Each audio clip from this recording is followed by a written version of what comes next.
Hello, and welcome to Building Socialism at the State Level, the fourth event in the Western Montana DSA's Socialism Speaker Series. This presentation is being recorded by Missoula Community Access Television as part of a media assistance grant donated to the Western Montana DSA chapter by MCAT. Thank you. My name is Brendan Work. I am serving as this chapter's co-chair for the year. Over the course of this speaker series, we have learned about workers' movements in Montana history, spoken to two of Missoula's Democratic Socialist councilors on the City Council, and heard the experiences of Missoula area union members. Tonight, we are honored to have one of Montana's most progressive state legislators, Representative Zooey Zephyr of Missoula's House District 95.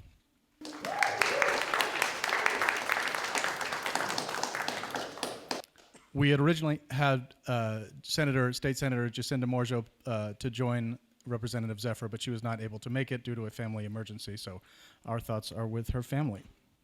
I would like to thank Representative Zephyr, not just for sharing her experiences tonight, but for her courageous and steadfast representation in Helena. Thank you. The timing of this event tonight recalls Rosa Luxemburg's famous words of the choice between socialism and barbarism. At this time last week, we watched in wonder as a Democratic Socialist scored the movement's biggest electoral victory in decades. Zoran Mamdani's victory in the Democratic mayoral primary in New York City offers the clearest possible direction forward. Tangible, universal, and ambitious policy goals wedded to a confident and hard-working ground game. His unabashed commitment to socialist principles, like free buses, a $30 minimum wage, municipal grocery stores and food deserts, a rent freeze, all helped him win. They were not an electoral liability, as many liberals like to claim. Clearly now the oligarchs are out to get him. Republicans are asking President Trump to revoke Mamdani's citizenship. The Democratic Party is also doing what it can to undermine his chances of election. New York Democrats, from Senators Chuck Schumer and Kirsten Gillibrand to Governor Kathy Hochul to U.S. Senate Minority Leader Hakeem Jeffries, have all refused to endorse him. So much for the doctrine of vote blue no matter who. The Democratic Party would rather lose an election than alienate their billionaire donors. At the same time, the Trump administration is now building concentration camps with collectible merchandise and pushing a bill that would make Immigrations and Customs Enforcement, or ICE, the largest police force in the country. We seem both on the verge of glorious victories and cruelties we cannot dream of. Set against such dramatic contrasts, we must all remember that the battle is won or lost at the local level through small decisions we make to organize our workplaces, raise our voices, and give a helping hand. The Mamdani victory represents not just hope for the whole nation. His victory is why we need to build socialism at the state level, to build it at all levels. Even a mayor as powerful as the mayor of New York faces enormous odds against implementing working class policies if the state government is against him or her or them. That brings us to tonight's speaker, Zooey Zephyr. My first question is about the legislative term that just concluded, that of 2025. What do you believe is a sustainable victory? I wrote you've achieved, but let's just say we've achieved. What is a sustainable victory that we've achieved during the 2025 legislative session? I love that. I love getting to talk about the wins in Montana's legislature. It was interesting. You know, my first term, we came in with 32 Dems out of the 100. And this last election in 24, we actually picked up 10 seats in the House and got to 42 Dems. And that put us in striking distance to fight in a way that we weren't able to in 2023, to get wins that we weren't able to. And I think when you think of a sustainable victory, one of the best things to happen in this last session is we found the fracture lines within the Republican Party. We found the spaces where the old guard didn't really want all of the wild and crazy stuff that the MAGA Trumpers were pushing. And despite what you would possibly hear from a Democratic pollster who would say, lay low, lay low, lay low, we walked towards every sort of hot button issue that they wanted to raise. And in doing so, we put pressure on those fracture points.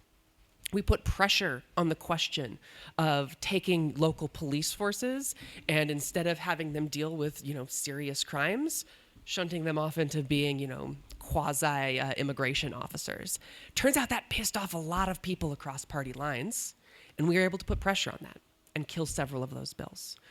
We were able to work when there were efforts brought about putting a, was it $500 million? Was $2 million. Okay, so the numbers feel fake. $500,000 a year of a business partnership with Montana and Israel. We were able to find the fracture lines within the Republican Party and kill that.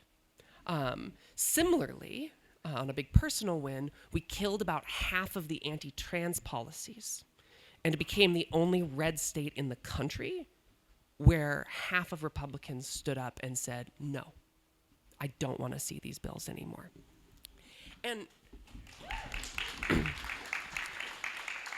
those are defensive victories in a lot of ways, but we were also able to build those relationships. Once the fracture lines came clear, we had people we could work with.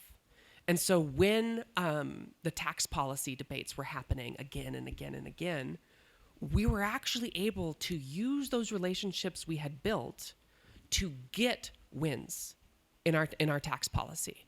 I believe, if I'm going to ballpark the numbers, but I believe on average, primary residence in Missoula, property tax is going to drop by about 20%. And And that number doesn't just go down magically. As one of the people always like to say, taxes are kind of like a balloon. If you squeeze one side of it, it balloons out on another side. So where did that 20% go? Big corporate box stores and their taxes. That is a win that we got on the left from the minority. And that came from, despite what the pollsters would tell you, it came from us acknowledging that these hot button issues that they like to talk about are actually our best path forward to drive apart the Republican Party. And when we walked towards that, what we found is Dems held with us on the left. So that was the most sustainable victory for me. Terrific. Strategically, or in the realm of policy, when you look forward to 2027, what are some goals for you as a legislator? What are some goals you would like to pass? And what obstacles do you anticipate seeing? Great question. So there's a handful of things that jumped to mind to me. First, I had this bill I was working on that got through the House and died in the Senate. My dear friend, Senate President Matt Regier, sent my bill to a kill committee. Nobody knows why, but it was a bill that would have directed our nonpartisan legislative services in the off years to create a list of pieces of the Montana Code that have been blocked by the courts. Because right now, if you as a Montana citizen want to look at the Montana Code annotated, where all of our laws are, you have no way of knowing if those laws are in effect right now or if they're blocked by the courts. There was a huge fear that this would somehow lead to, everything they've ever done being stripped away, which, but what it actually leads to is the ability for us as legislators to turn and say, hey, Hell v. Montana came down. You have to change your environmental policy. And you don't just have to change the stuff that we caught as legislators. If there was something from 30 years ago that's been blocked, we get to note that as well. So that's a big thing. And then the other huge thing I'm looking towards, housing. And we've been doing a lot of stuff at the Landlord Tenant Act fight. I think we need probably 4 more seats in the House before we can get, or we need a different leadership on the Republican side before we can get some landlord tenant policy, affirmative, good policy through. We're starting to block some bad stuff, but the good stuff getting through, we need the committees to be within 1, probably, to get striking distance on that. Outside of the landlord tenant policy, what I'm looking for in terms of housing is how do you promote mobility? How do you promote people moving from houses? Because right now, one of the biggest problems we have is if you are a renter, well, somebody's siphoning your hard-earned money and you have no way to build capital to get into a home. If you have capital to get a home, it's real hard to get a home. It's just really hard. The prices are exorbitant and people aren't leaving. And that's because on the other end, if you worked for 50 years, in Montana, and you retired in 2010, you now feel locked into that home because of the property taxes. And so what I'm trying to figure out is a way to take what has been effective at a really small scale, which is the community land trust model, and try to figure out how do you propagate that to areas where it can be more targeted. How do you look for a space when we're building outfill? So building outside of the city as opposed to building directly in the city. How do you look for spaces where that could be targeted towards 55 plus communities? Or how do you look where you could target sort of larger building complexes that put some of that aside, some money aside for community land trusts? That type of model, one of the things it does is we think of it as market insulated housing. So if you're retiring, for those of you who don't know how community land trusts work, the land is leased on a 100-year lease. You own the home and you can buy and sell it basically at construction value as opposed to general market value. And home in Missoula on average $600,000 or so. Community land trust home is about half that. And the idea is if you're retiring and you need to get an influx of cash that you can spend for your retirement, you don't have to reverse mortgage. You can downsize to a home, maintain your generational value there to pass on to your descendants, and then also have incentive to get away from the giant property taxes of the home that you might have grown, your kids have moved out of. That movement would then lead to people having an easier time getting into those homes because it creates mobility within the housing market. And when you have mobility in the housing market, that helps drive the stuff down. We've done some regulatory work this last session. We put caps on what a city council can do, place limits. Like we made it so they can't place limits on housing under 6 stories if you want to build your residential up to 6 stories. And then we also created something where we limited the number of parking spaces required to something. We wanted to do 0 if the units were under 1,200 square feet, but we got it to half, 1/2 parking space per unit. And so that is the promotion of building housing, but then you're not just looking to build, you're looking how do you promote movement within the market. Just to clarify, that is called a community land trust model, and the act that would need to be passed and requires 4 more seats is called the Landlord Tenant Act. Did I get that wrong? Yeah, the Landlord Tenant Act is the body of code that governs all landlord-tenant relations right now, and every 2 years, a policy comes forward that tips the scales a little bit more in landlords' favor. Surprise, surprise, like over half of the body are landlords. And so it must be nice.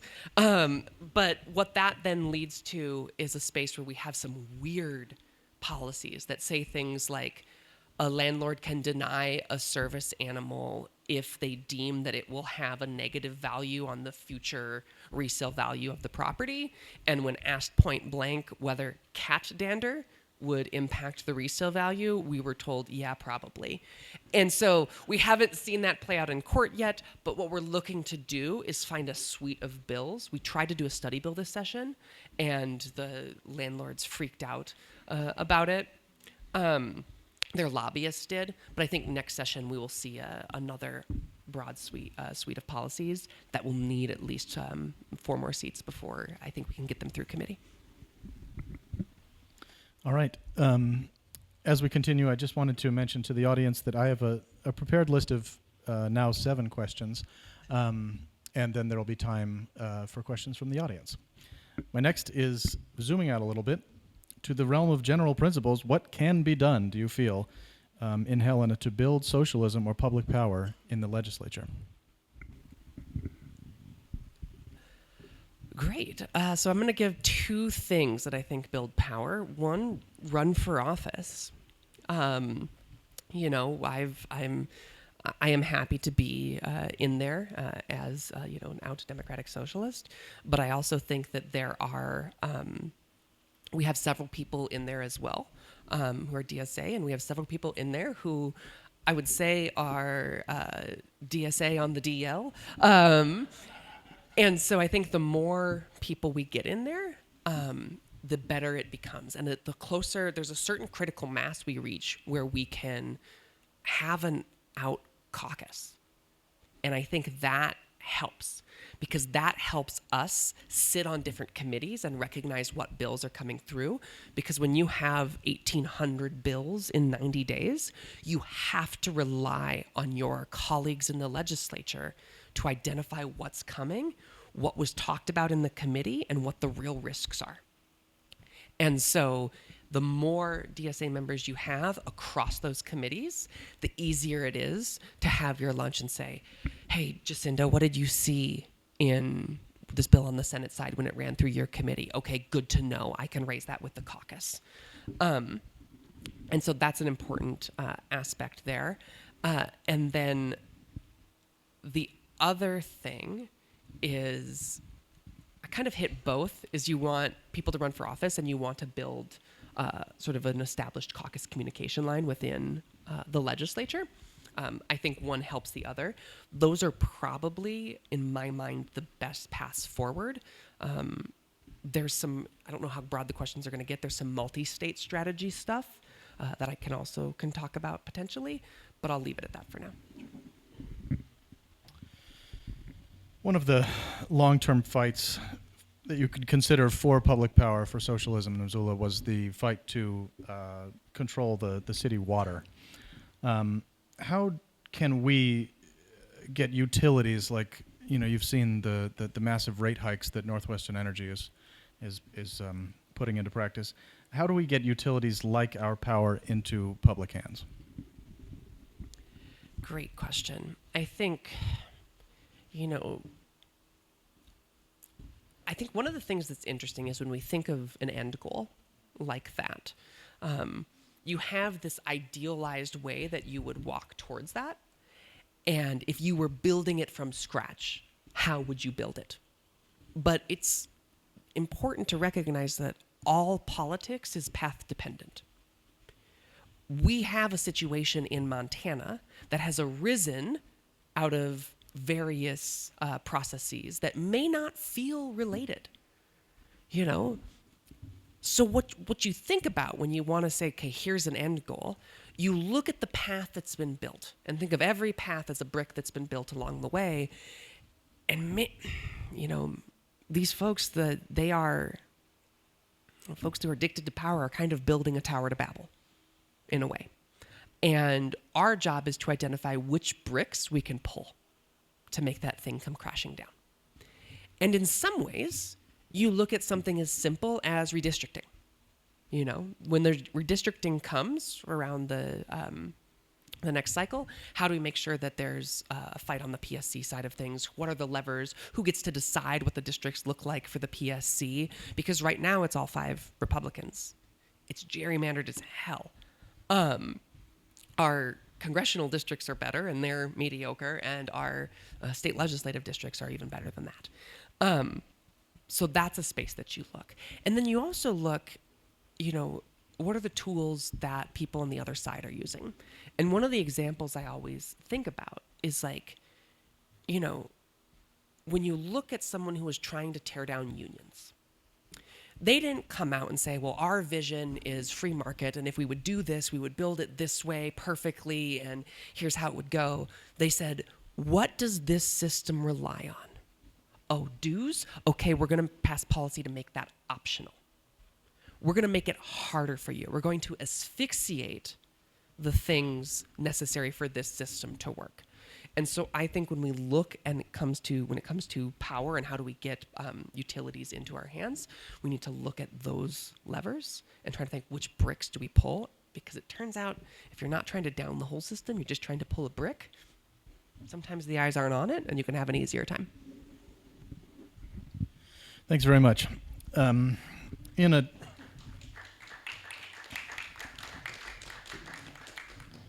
You work in a pretty conservative chamber. What views do you take toward compromise in Helena, and what red lines do you draw working with legislators who insult you or oppose your existence? I don't know where that's coming from. I'm loved and adored across the chamber. Yeah, no, so talk about red lines. And I'll start by saying, if you have, a hyper far right uncle or cousin or nephew at your Thanksgiving dinner, you don't owe them a discussion. You can draw a red line and say, I'm done with this. I'm not showing up to this. I don't have to put up with your BS. Individually, we can do that. Collectively, we cannot. Collectively, we have to be having those conversations. And I do not have a red line in the legislature for working with people. I have had people say the most heinous stuff to me on the floor and behind the scenes, call me slurs, and then I'm talking to them about DUI policy that I think we can work on. Because I believe that's one of the ways to move the needle. I have this session, we had the colleague, when I talked about half the Republicans voting against anti-trans bills, there was a colleague who came in on the day one and said, I'm sorry, Zooey, I hate these things, but I always balance my conscience, my caucus, and my constituents. And my conscience knows this is wrong, but my caucus and my constituents like this stuff. And so I gotta support it. And it would be easy as a legislator to say, well, you're now the enemy. I will never work with you, you monster. But I don't think that person was a monster. I think that person was having a deep internal battle about what it means to represent, what it means to let someone live their life as they choose. And we worked closely together over the first month of the legislature. And as I said, we put pressure on those fault lines.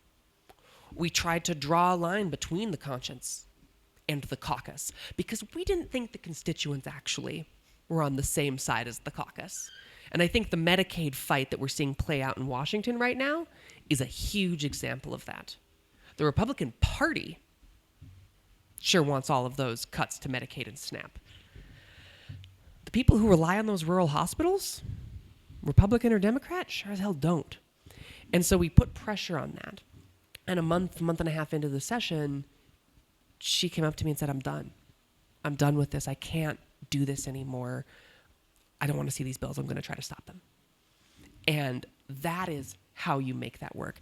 When you think about compromise, what you're finding is, what are the things that we agree on or are close enough to agreement on that we can work towards?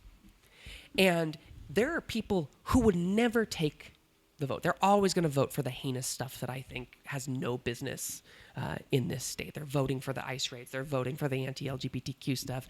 They're voting to ban mifepristone on the grounds that it hurts the water. But what we're understanding is one of the levers we're pulling there, the vote is the final lever. But there's a lot of levers. We're trying to figure how activated is someone about these issues. If I care a lot, I'm very activated about housing. I'm going to fight like hell about these things. I'm going to be up on the floor talking every time. If someone on the other side is activated, how do you lower the temperature? How do you get them to, maybe they're never going to vote the way we want them to, but they're not going to get up on the floor every time. They're not going to organize a rally to scream about how we're hurting the landlords or how Airbnb is truly the savior of our communities. Like, that is part of the fight. And that's why in office, I don't think you can afford to draw a red line.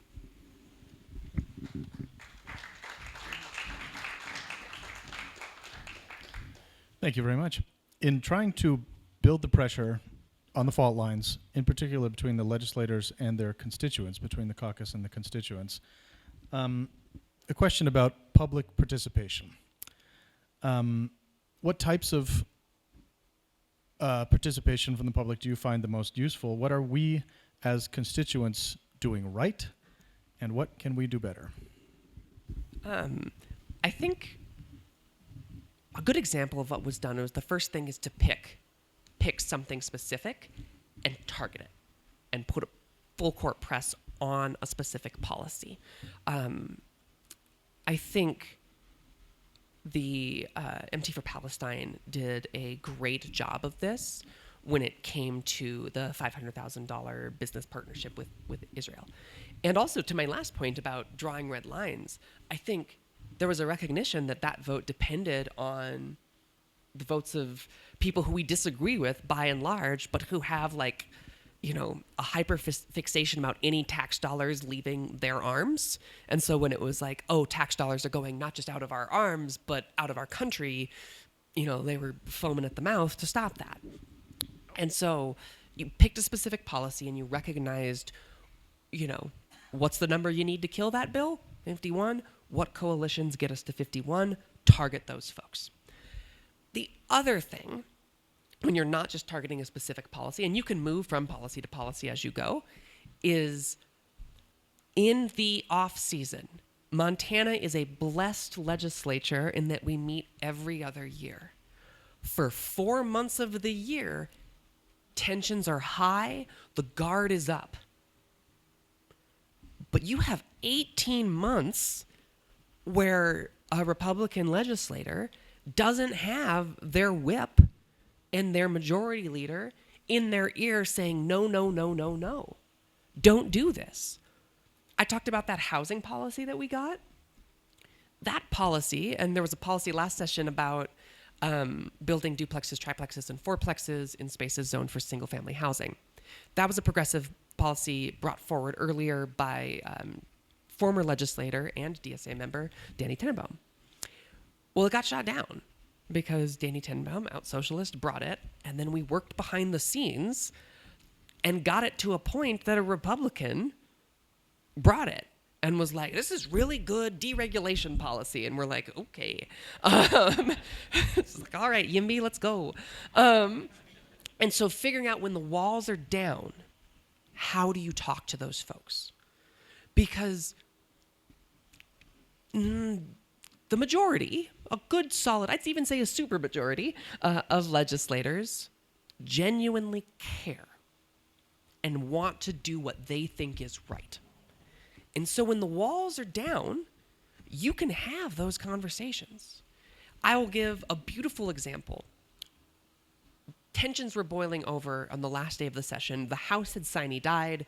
The Senate had tried to sine die, and the far right voted it down. And then there was fights on the floor about the last couple bills that they were debating, which the fights weren't really about the bills. It was about how the Senate had been at each other's throats the whole session.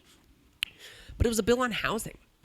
And a very conservative, a traditionally conservative member of the Senate was up talking on this bill and complaining about housing policy. And speech went on. And then at one point he goes, you know, and one more thing, he's like, I'm just so upset. He said, I'm so upset because, you know, it used to be that you would move to Montana because it was beautiful and you loved this place. And, you know, and he kind of went on like a romanticization of homesteading. And I'm like, okay. And he's like, so it used to be like this. Man used to go to the mountains and find a home. And he goes, but now it feels like all we think about when we think about housing is it's like we treat it like a commodity. And I was like, oh, hello. I've got a stack of books if you want them. But that's there. He's prime to think about this. Now, if you went up to him and said, hello, comrade, can I talk to you about the commodification of housing? The walls are back up. So our job in the off season, and it's a legislator's job and also every citizen's job, is how do you have the conversations with Republicans or with liberals who you think we could pull a little bit farther to the left, who maybe want to lay low, but you want them to walk towards the issues. When the guard is down, how do you keep jargon out of the conversation? Don't hand them your favorite, socialist texts on housing. How do you talk about it in the language they're using? And move the needle that way, because you have time. And you do not go into those conversations with the goal of changing a heart or changing a mind. You go in those conversations with the goal of planting a seed. You think we're not treating housing right? You think we're treating housing like it's just, business's next venture? There's something we could do about that. How would you approach that? How should we address that? That's how you plant the seed. That's how you get a coalition that doesn't break in the legislature when the vote is on the line. As a follow-up to the question, let's do a speed round of ways you can talk to your legislator. I'll say one way, and you just tell me how effective it is. Ready? Emails. Hit and miss. If we see it effective, but if it's a form email, often not. Because what you typically do is you make a head count of that and then let it go. So 50-50. Phone calls to the Helena Legislative Central Desk. That amplifies the feeling, is what I would say, is most folks, those get printed and put on our desks or sent to an inbox or a place that we can open up. Some legislators don't open them at all. The ones who put them on the desk often read them, and it often creates talking points that we use. So if there are talking points you want to see brought into the conversation, that's really powerful. But if you're having trouble reaching a legislator, there's a chance they're not looking at those. Phone calls to the personal cell phone of the legislator. If you have permission to make that call, yes. If they have a public line, yes, I would do that. I would say make sure that it's okay to call them. Do not have a public line, and I had my phone leaked, and it led to some struggles. Instagram message. Depending on age. I actually think it's in the down season, a decent way to break through. If you see someone who is, coming to Missoula or done an event or something, and you say, hey, I see that, this legislator brought a policy on wolves, and you really care about wolf management in the state, DM that legislator and say, hey, I'm a huge advocate for this. I testified at the legislature. I'd like to talk to you about wolf management the next time I'm through Bozeman or Great Falls or whatever. That can be a good in the off season. In session, really hard. And final one of the speed round, how effective is it for us to just come to Helena and talk to legislators when they're in the halls? I think that's the most effective. Being in the halls are the most effective. And I would say it can be very effective when there's a large group of people testifying, specifically if they're slightly quieter bills. If it's bills that the leadership is putting pressure on, sometimes it feels like you're not making any inroads there. But one of the things I think is really effective is when you testify on a bill and there are questions, pay attention to the kinds of questions the legislators are asking, and then go talk to them in the hallway about the things that they brought up. That will lower the guard, because what you're trying to do in the hallway is not come up and say, why do you hate, public lands? What you're trying to figure out is how do you lower their guard and say, hey, I know it's a hard vote for you to take. I really appreciate you doing X, Y, and Z. My family's from Great Falls and blah, blah, blah, blah, blah, blah. those are the spaces they certainly for me, what stuck with me through the legislature more than anything else were the hallway conversations. All right. My final question is about your role as a legislator in a mass movement. As socialists, we tend not to believe in the single power of a legislator or even a legislative body, but in the power of the working class. How can legislators and like-minded people like yourselves, what kind of role can they play in building a working class movement like democratic socialism, and when should they get out of the way? You know, what I think is interesting is if you think you are trapped by a system, if you think you are imprisoned by a system and you want to escape it, I always say you escape twice as fast if you have someone digging from the outside and someone digging from the inside. And so both roles are important. There are people I can't reach, as when you don the legislator hat, it comes with a set of responsibilities. It comes with a certain way of talking and acting with other folks. I have to have cordial relationships with my colleagues. There are different, roles that you can play when you're outside of the movement, outside of office. But what I would say is, you talked about, comes back down to local. I think one of the things legislators can do, we know that the people trying to consolidate power do so much like the union busting fights, much like the anti-LGBTQ fights, you name it. They're looking to peel away members of the community, saying, oh, you don't have to worry about immigrants. That's not you. Maybe we can attack them. You don't have to worry about trans people. That's not you. Maybe we can attack them. And that is sort of the approach. And I think it can feel like so many of these fights are happening in isolation. I go travel to other legislatures across the country and am shocked. I'm not anymore, but initially I was shocked to hear what fights are happening there and how they didn't realize that the exact same policies were being dropped. I knew when it came to trans bills, but I didn't know when it came to media tax credits, when it came to certain landlord policies that landlords associations were pushing, when it came to anti-environmentalist policies. And discussing talking points across state legislatures, I think, is one of the things we can do to build power within the movement, is try to find ways to informally and formally connect progressives and leftists in office to make sure that we're fighting in unison. Because I think, I was having a lovely conversation with Congresswoman Ocasio-Cortez, who talked about paradigms. How do you move a paradigm? And what she said to me was, you bang and you bang and you bang on the edge of the paradigm and it feels like it doesn't move. And then suddenly it moves. And when it moves in proportion to how many people we're banging.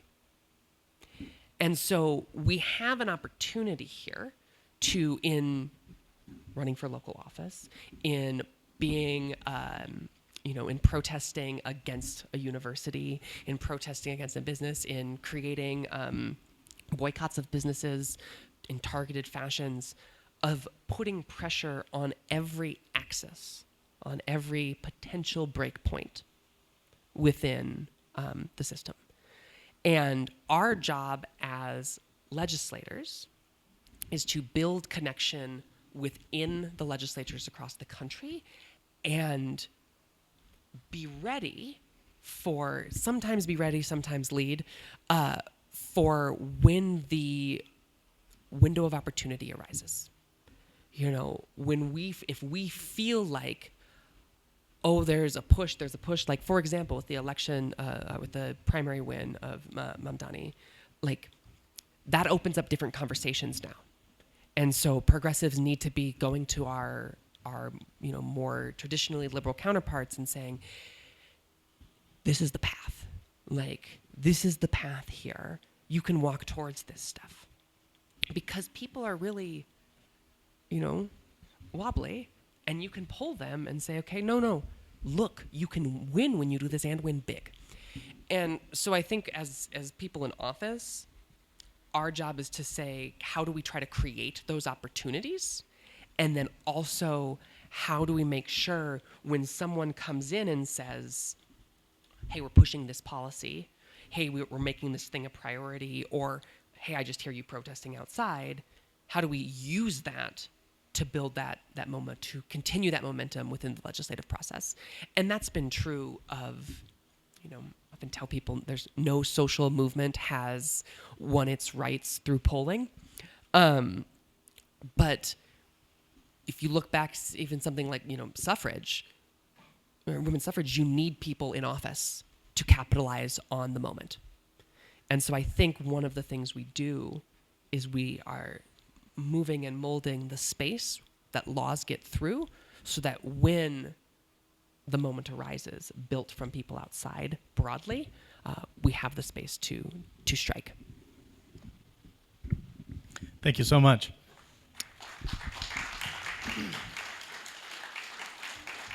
That'll conclude the prepared questions, but we do have a second mic, and it's ready to move. Chloe, would you mind giving me that mic? Thanks. Or Brian, thanks. Just wave at Brian, and Brian will pass the mic. Go ahead.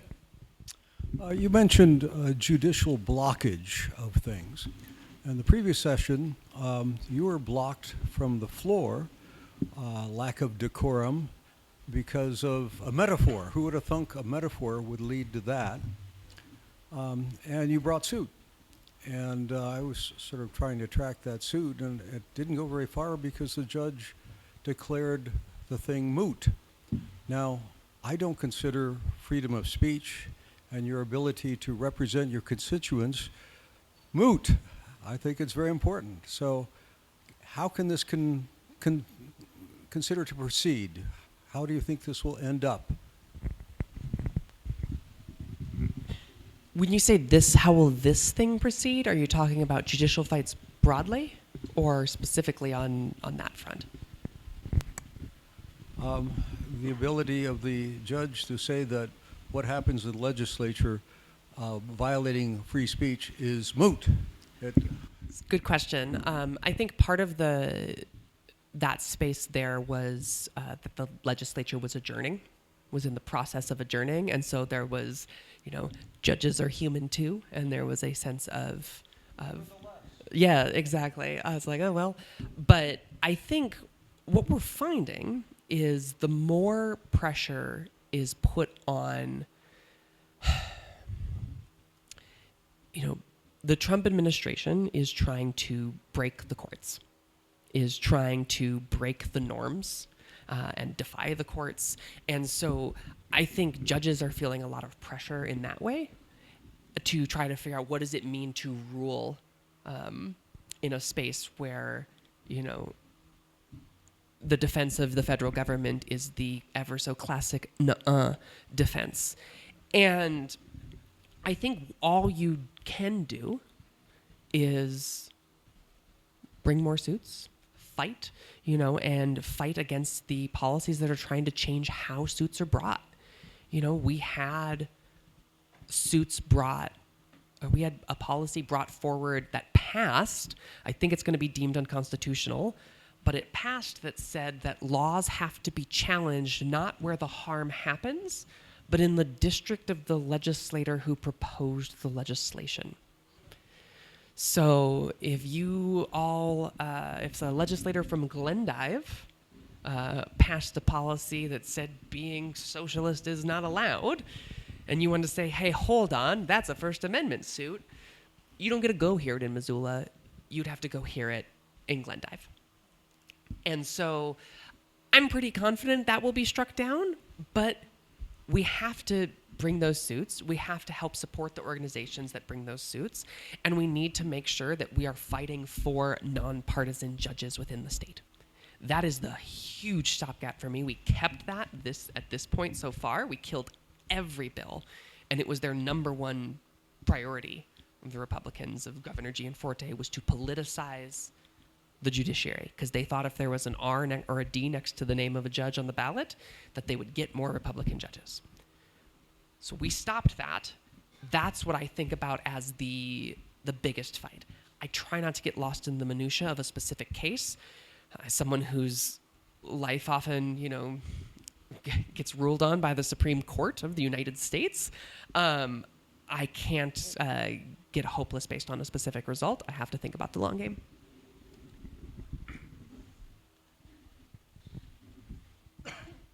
So, as I understand it, which it probably isn't very well, but aside from the sheer cruelty of cutting Medicaid, the sheer fun of it, apparently it's sort of under the guise of let's transfer it to the states.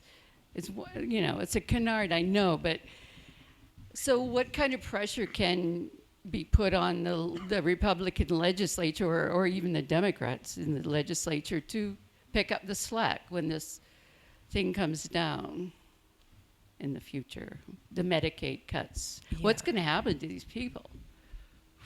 A lot of questions in there. I would say first and foremost, if you were blessed to be at the rally across the street just before this, that bill, the big bill from the federal government, was amended by the Senate. It goes back to the House. Make some phone calls. Make it hell for Zinke and Downing to vote for it. It only passed by one vote last time.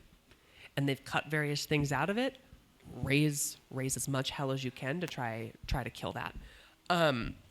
What I would say is identifying the way that communities, every community across the state of Montana is going to struggle. Health has no party affiliation. And if you are, when we heard the Medicaid, we lifted the sunset on Medicaid expansion here in Montana. Big win that we got this last session. And in that hearing, we had all proponents, no opponents. And we had people from every corner of the state, every political affiliation, talking about the impact it would have on their healthcare. And businesses and hospitals coming in and saying, hey, hold on, don't you see what's going to happen? And even in the interim, like a month ago, one of the Republicans was on the mic going, do something, we have to stop the federal government. Don't you realize what they're doing to us? So there was an acknowledgement the Dems get it. Both your moderate Dems and your progressive Dems and your leftist Dems, Republicans, half and half get it. The half that get it are scared right now. And one of the things we did, there's going to be huge harm, but one of the things we did is we put aside a $2 billion growth and opportunity trust in the Montana State Legislature that had wonderful ambitions around some housing stuff, wonderful ambitions around funding pensions and whatnot, just putting in a big trust of money that we could pull interest off to help fund the things that government needed to do. I think if we ran out, if the rug is pulled out from us on Medicaid and it's back on the states, it's like the largest bulk of money we have to spend on. So we probably are going to have to look at some of those trusts and try to figure out, I'm sure as hell not going to raise property taxes anymore. I was going to say, I don't think there'd be a capital if we did that. But looking at that trust that we put aside with ambitious goals, but also acknowledging if the rug's pulled out, that $2 billion is a place that we would have to turn to say, maybe we can't have that additional pension money in perpetuity. We'll have to find money for that next session. We need that $2 billion now to fund Medicare, Medicaid, or Medicaid expansion and SNAP rather. That's probably the space, but you're going to see at least 50,000 people would be my estimate, who are going to, just through the sheer bureaucracy of the process, lose access to their healthcare. And there's no way to mollify that. There's no way to lessen the real deadly harm that that's going to have on people. And the ongoing cascading harm when your only hospital within 300 miles has to close. There's a reason we got rates increased. There's a reason we lifted the sunset on Medicaid expansion across party lines. It is because we know how important it is. And so apparently they don't realize that at the federal government.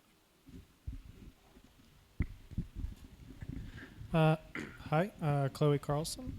We both know the fight against anti-trans legislation is a battle for our very existence, but for many of us, that fight is happening at the same time as the fight for basic survival. How can we, as advocates and allies, build a sustainable long-term housing solutions that are not just shelter, but fundamentally like queer-affirming spaces, especially when their very systems we need to work with are steeped in transphobia that we're fighting against? Well, I hate to, I have no silver bullet for transphobia. If I did, I'd have a happier time in the legislature for sure. You know, so many of these fights come with, what's the way to put this? Is you want to embed care for the communities at risk into the culture of your city. And so it's why, for me, something as simple as, you know, our city's going to vote on a pride crosswalk. It's just a gesture. Our city's going to vote to make, you know, the pride flag a thing. It's just a gesture. They matter. They matter as a signal to the people, but also they matter because it embeds the importance of fighting for our community into the fabric of the city council. And so then our job, I think, becomes turning to a city council person who maybe doesn't always vote for the best housing policies or the best, you know, maybe they voted to shut down the shelter, but they voted for the pride flag.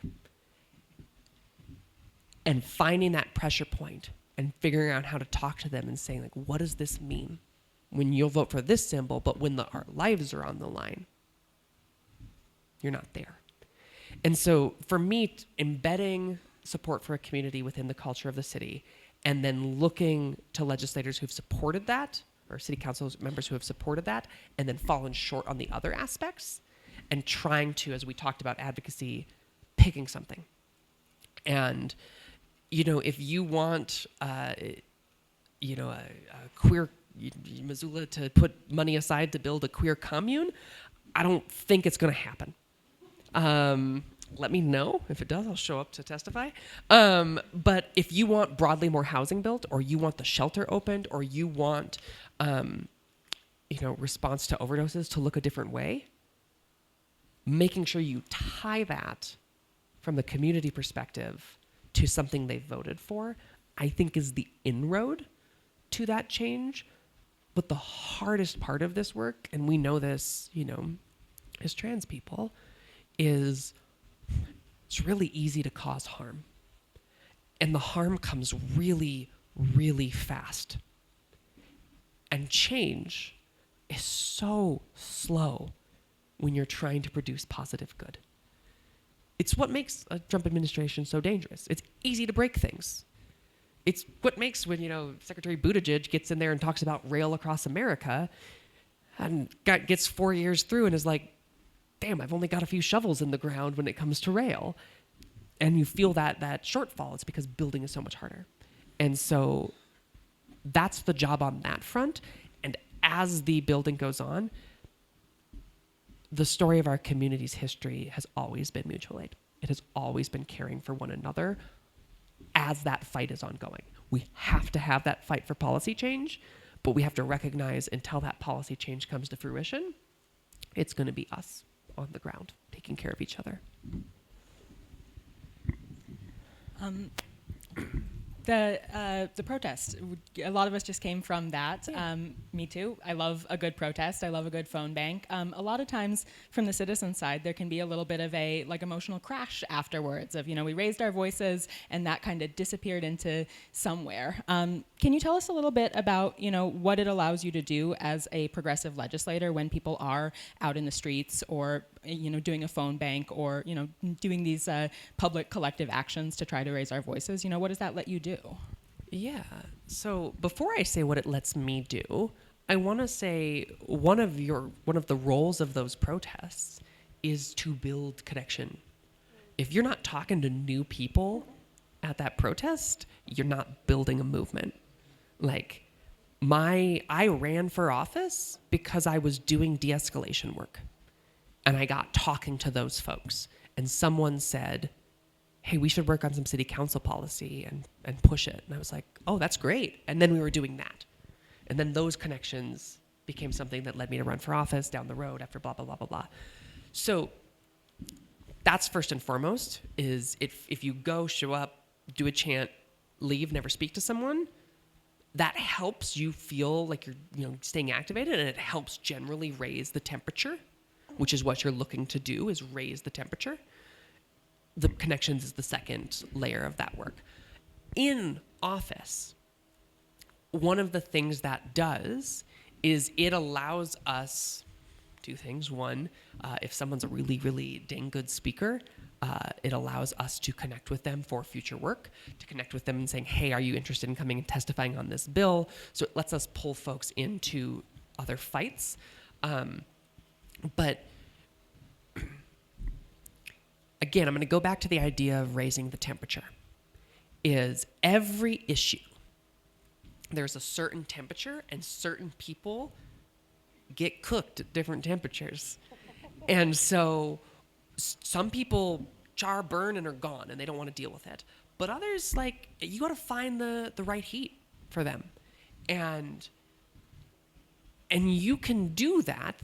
You watch how the temperature raises from a protest, and I can come in and say, I just went out and spoke at a protest, or I just went and listened to a protest. Dang, they're mad, but you know what one of the speakers talked about? The speakers talked about blah, blah, blah, blah, blah, blah, blah.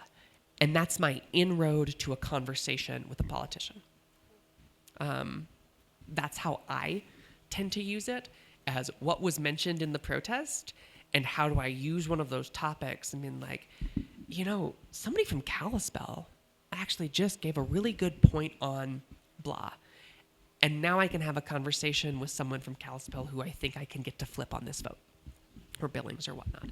That's one of the spaces we use it.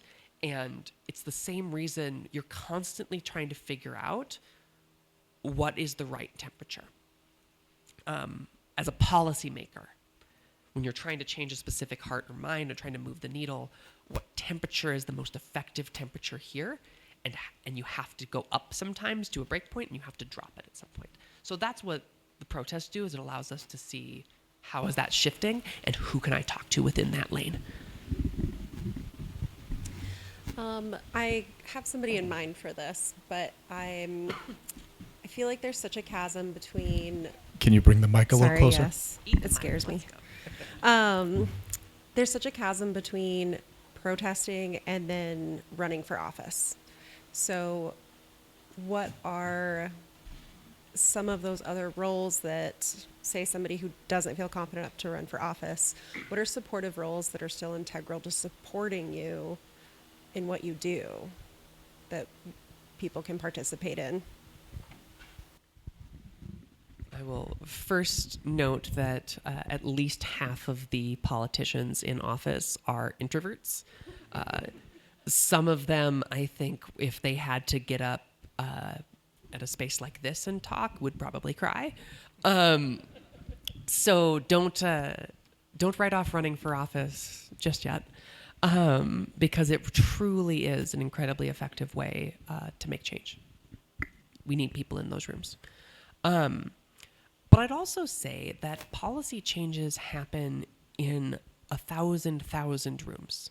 So I could obviously say, come testify at the legislature, organize those protests, connect other people to things, and become a hub that can say, hey, great speech at that protest. I've been helping organize these things. That's the space I feel comfortable in.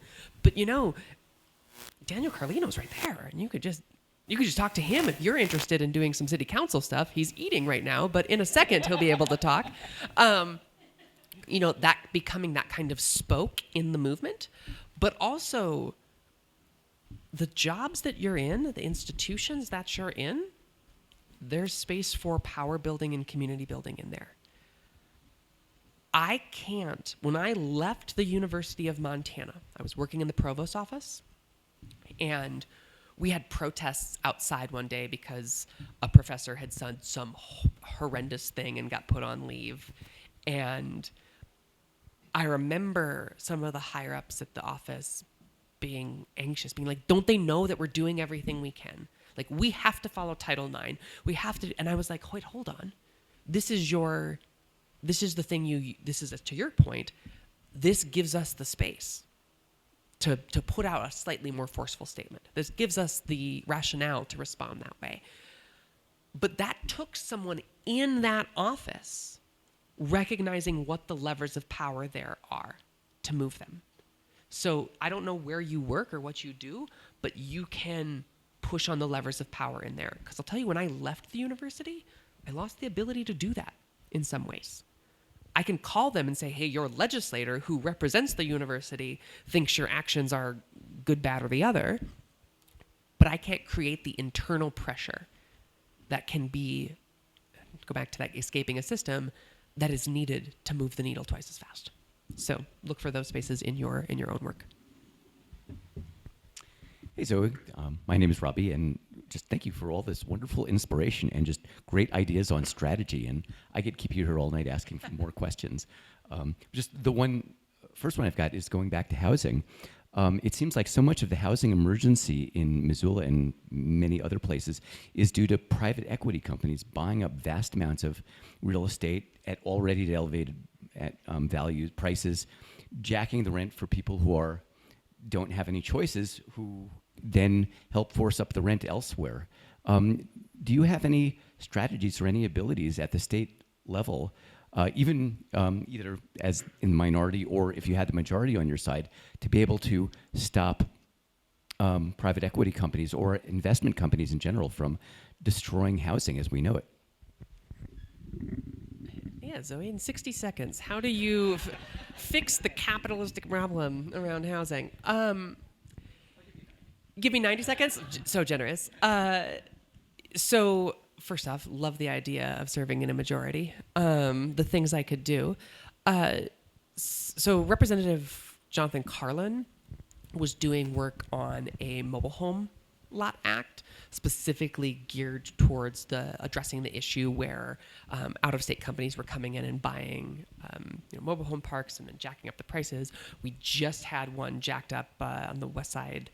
I think last week. It feels like it just happened. Yeah. And so it's hard because there's not a great answer. And there's not a great answer because we don't have a ton of policy ways at the state level or local level, as far as I'm aware, looking to Daniel, where we can really block the free market, where we can really come in and say, like I think of a policy, I'm going to give a broad example. I'm going to give the worst example, actually. What if we had a policy that said, hey, if you weren't born in America, you can't buy private property here? That'd be really gross. Well, what if it says, there was a policy about like a Chinese investment firm coming in? Does that still feel gross? Yeah, it kind of still feels gross. Well, what if it's, a billionaire out of New York? Well, now it doesn't feel quite as gross to say, yeah, you shouldn't be the one to buy up all of our land. But you have to craft a policy that allows for, or that prevents abuse cases like some of those others. And it's really, really hard to do. And part of it is just a general YIMBY strategy of like trying to make it easier to build, trying to build as much housing as possible to make it so it's not as profitable for them to, raise rents. The idea about the community land trust to create movement within the housing market, that's one way. If you have a lot of movement within the market, it's hard to raise rents. I was looking at policies to increase the amount of time they have to give notice before raising rent. That type of policy makes it a little bit harder because it gives people time to navigate, because if you only have 30 days, maybe it's harder for you to get out. I think if I had a majority, I would look for a full rewrite of the Landlord-Tenant Act, because that would be a space where you would look to empower municipalities to do inclusive zoning, empower rent freezes, create restrictions on short-term rentals, because the horrible thing about housing is there are like 400 levers, and the bastards trying to, siphon as much money out of us as they can. If all of those levers aren't moved the right way, they will find the path to get their money. And so you need to try to move the levers in such a way that the easiest path for them to get money is just keep building housing. And that if they just built more, that would outweigh the risk of, that would outweigh the profit motive of just raising rent. That's really hard to do, and it requires some of the stuff we're seeing Mamdani propose in New York, but it also requires us to have enough capital in the legislature, and I do think it would take a majority. I think we have the will on the Dem side right now. The folks on the left of the party really have folks on housing, with a couple exceptions, and so I think we would be able to do that with a majority. Three more?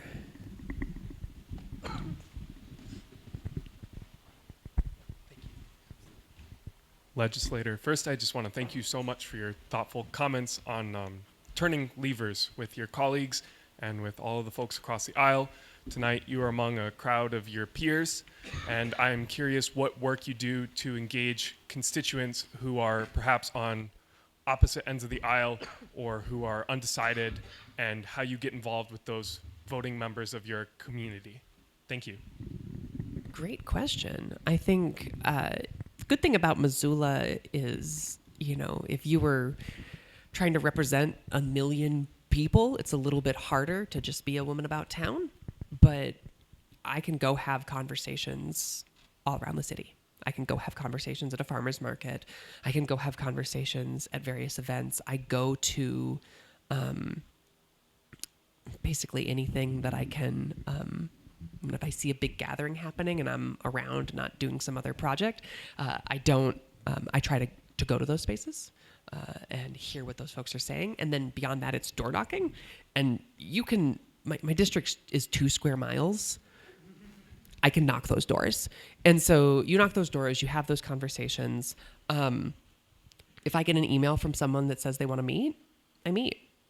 And I meet with them. And I think the good news is, like, the way I approach these conversations in the legislature is believing that the legislators I'm talking to have come to their beliefs genuinely and hold nuanced opinions and are willing to change their mind. And I believe that about voters as well. And so if someone wants to have a long conversation with me about a certain way I voted on a bill, I'm happy to have that conversation. And if they want to have that conversation about something that maybe isn't on my radar, but they're really activated about it, that you show up around town and you have those conversations and you never turn a conversation down. That's at least been my strategy.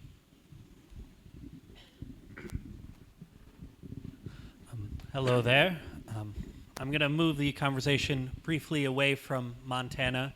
I come somewhat unofficially representing Idaho DSA, and I was wondering if you had any advice for a sort of growing up a party that's starting to develop on getting any sort of foothold in the legislative body, even as like a minority group or even just a few senators.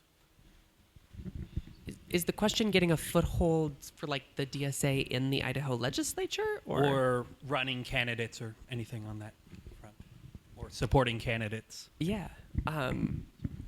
Idaho's legislative makeup is tougher. I think the good news is if you're Idaho or Wyoming, if Wyoming DSA is secretly here, is you don't have a lot to lose. Like, it's not, I think about Minnesota and the DFL in Minnesota. And Waltz's great statement about we didn't come here to hoard political capital, we came here to burn political capital, to pass policy that we think is going to benefit our community. That's a hard sell in Minnesota. They did it, but it's a hard sell when you had a 1-seat majority. That requires people to say, you know, we recognize what's at stake here, what we could lose, but we're going to walk towards this stuff anyway. If you're in a legislature where you've got 2 Dems or 10, or I don't know exactly the number in Idaho. I know in Wyoming's, but I don't know Idaho. But if you are that low, hey, you don't have to risk, you know, it's not like you're going to lose the majority or lose grant them a supermajority, they already have it. And so you can start to have hey, you know, whatever path we've been on isn't working for us. And I think that's the space I would start. Walls down. Trying to keep their walls down. Whatever we've been doing isn't working here in Idaho. And I think it's worth trying XYZ. I think we should actually run on blah, blah, blah, blah unabashedly. And let's see how that goes. And what interesting thing happens is when you get someone in the legislature is you can kind of, you know, it's a team sport in there. You can have, I'm going to use my gaming terms, you can have someone tank a little bit and just sort of like absorb the attacks. Ocasio-Cortez does this very well in Congress, but one of the things is you're not saying, hey, you've got an adversary now in here. You say you have someone who's going to carve space for past policy that we agree on and can be a lightning rod for the other stuff. And so that's the goal. And beyond that, you just have to have people who are willing to run. And that's it. Run enough people, you'll get in the room eventually. And it turns out the people tend to like democratic socialism when you actually talk to them about the policies. One more?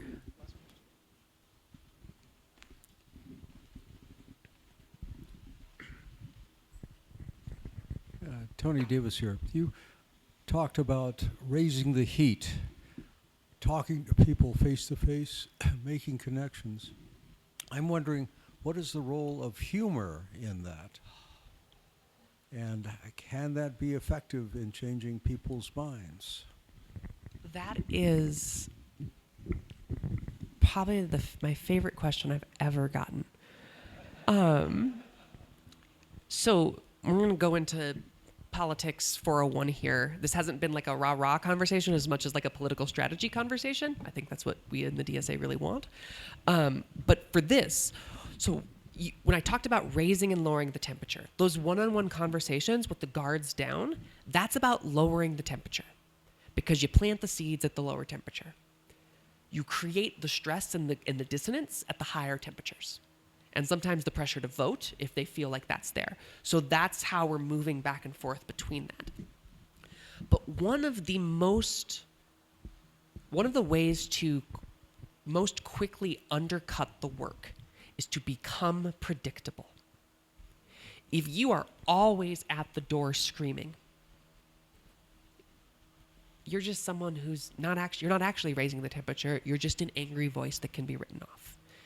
If you are always, when someone says, hey, Zooey, I'm sorry I had to take that horrible vote, someone who says, don't worry, it's okay, I still love you, you're just creating space for them to walk all over you.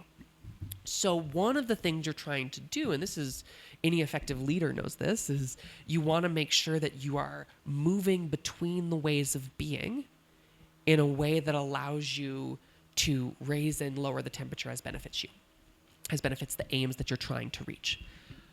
One of the spaces that happens in is humor. I've used humor on the House floor several times to kill bills. You know, there's no surprise that people recognize when it comes to anti-trans policy, I'm very passionate. That's my community you're trying to kill, please and thank you. But oftentimes I had a guy up on the Republican side get up and say something heinous. He said that the people were, transitioning was incredibly dangerous, and he said that it was like smoking. And he said, just like smoking, back in the 60s, we had these cool ads where everyone thought it was cool to smoke. And nowadays, everyone thinks it's cool to be trans. And that's why the kids are doing it, because it's hip. And I was like, yeah, the kids love having their rights attacked. But I was seeing red. But I got up on the floor, and the first thing I said was, I thought I was a trans woman. I didn't realize I was the Marlboro Man. And my colleagues across the aisle just burst out laughing. And suddenly his point was deflated. Because I actually took this really vile thing that he was doing and trying to draw a parallel between legitimate healthcare and smoking and pretending that they're the same thing. And I undercut his message through humor. That lowered the temperature, made people forget about the BS he was talking about, and created a lane for me to move within to convince people on the floor to vote against that bill. That's one of the things that you do. So that's one of the spaces humor does. It undercuts people's message on the other side. If you are looking, if someone is saying something absolutely stupid, public education needs to go away because they're transing the kids at school, and you're like, I didn't know they had surgery tables out there. We sure ask teachers a lot these days. I didn't know surgery was one of the things. You kind of walk towards the bullshit and then pivot away from it. And when humor can deflate it and create space for you to move through in the direction of the issue you actually care about. Did you have a... I'll have to inflict my favorite cartoon. Yes. A woman speaks to a man who's at a party. She's rather well dressed. She's big. She says, I thought Trump was brought by God. And he replies, why? Did he run out of locusts? So these are exactly the... what I hope tonight has given you is tools for a toolkit. I hope when you're at a protest or when you're talking to a representative, you can think about, how am I raising and lowering the temperature? What is the effective space to be here in politics, but in my office?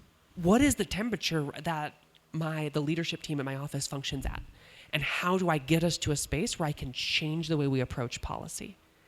And if they feel like they're getting uncomfy in a bad way, what are the tools I can use to lower that heat, to plant a seed? And I think that's probably the space I'll stop at. But if you have any questions about that, much to the person's comment in the back, you can always find me about town or here later tonight. Thank you. Thank you.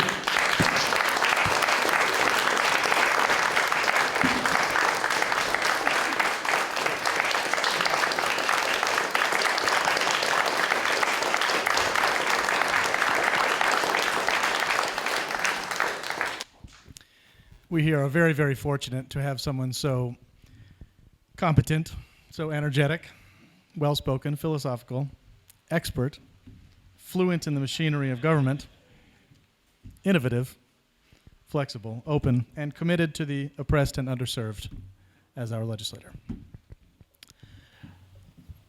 Thank you very much for being here and for your answers. Wanted to let everybody know about some upcoming events of the Democratic Socialists of America Western Montana chapter. One of our candidates for Ward 2 in the City Council is going to be at the library tomorrow, 6 p.m. for a questionnaire or a question-answer session. The next day, the 3rd, at 6:30 at Free Cycles, there will be the 5 Values Resiliency Network Build and Resist event with organizations across the spectrum of the left in Missoula being represented, including the DSA. And then our next general meeting is Saturday, the 12th of July at 11 a.m. at Good Works. We can only... final question from Kristen. Go ahead. What's tomorrow night? Because tomorrow night the Dems are having their forum. That's half of the city council. That must be what I'm talking about. It's David Quattrochi has shared it. That's why I believe I was. Yeah, so it's half Want to raise your voice a little there, Kristen? Sorry, at the library tomorrow night, I think it's 5:30, is the Missoula Democrats. Yeah. Thank you. The Missoula Democrats are having their first forum with about half of the city council candidates because there's a bunch of folks running. So that might be an interesting place for you to spend some time tomorrow night. Maybe bring a flask. I don't know.